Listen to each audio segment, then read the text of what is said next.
This is Fred Beck from Fred Talks Fighting. Today I'm very lucky to be joined by, once again, Lyndon Arthur. So, what's been going on with you, Lyndon?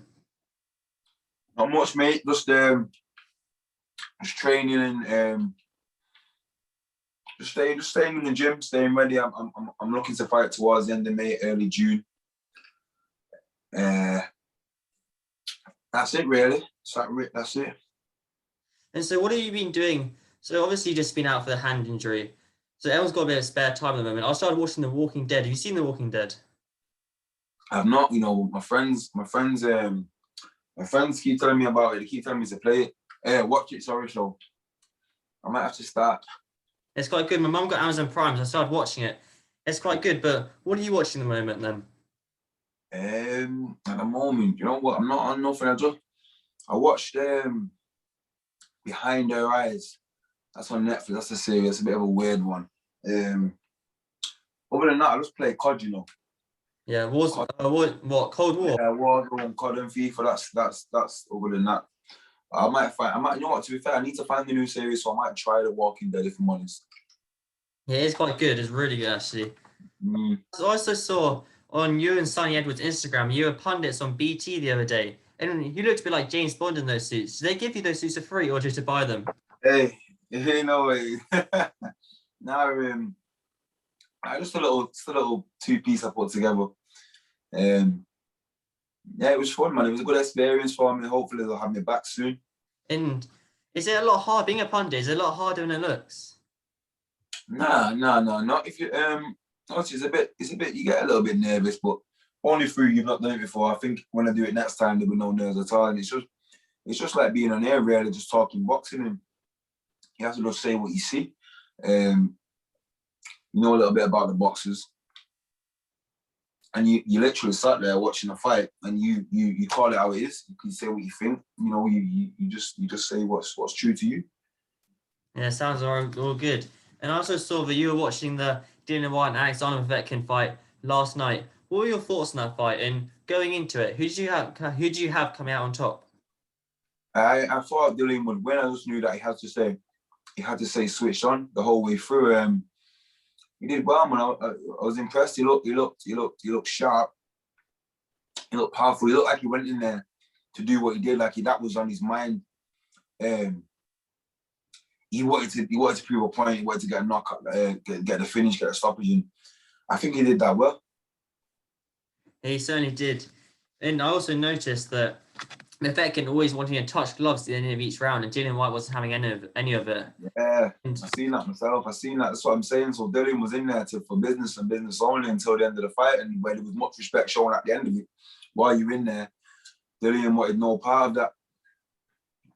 when you're in the ring, say your opponent wanted to touch gloves after the end of the round, would you want to do that, or would you not like that at all? Sometimes it just comes natural, just a good round kind of thing. But it depends how much needles in the fight. I've not yet been in a fight where I hate my opponent, or my opponent's giving me enough stick and enough said enough to make me hate them. So if I happen to touch buzz in the end of the round, it might happen. But up to now, I don't really think I've done it. Povetkin knocked Dillian White out in the first time in the fourth round, and Dillian White knocked Povetkin out in the fourth round. And there was also a very nasty left hook that Dillian White knocked Povetkin out, and Povetkin did that same hook to Dale Price. And where do you think he goes now, Dillian White? Because obviously he's mandatory now, but Annie Joshua and AJ were booked up for 2 fights. If that happens. Yeah, but as I think John Fury said it in when he was doing punditry for the next day after me. They've signed to fight each other, but they've not signed no money, they've not signed no venue, and they've not signed no date. So really and truly, that fight's not even really signed yet. So if that fight happens now, I don't know. As for Dillian White, of course, we know what he's about. He likes to take fights. Regardless of where he's in the rankings, he'll take dangerous fights, and he's been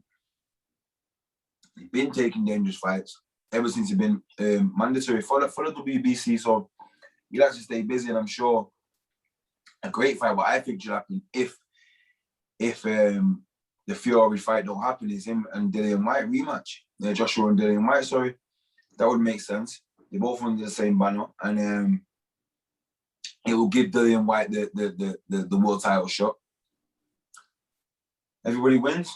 I think everyone wants to see that fight again. So if the Fury fight don't take off, then I think Whyte should get the opportunity at Joshua rematch.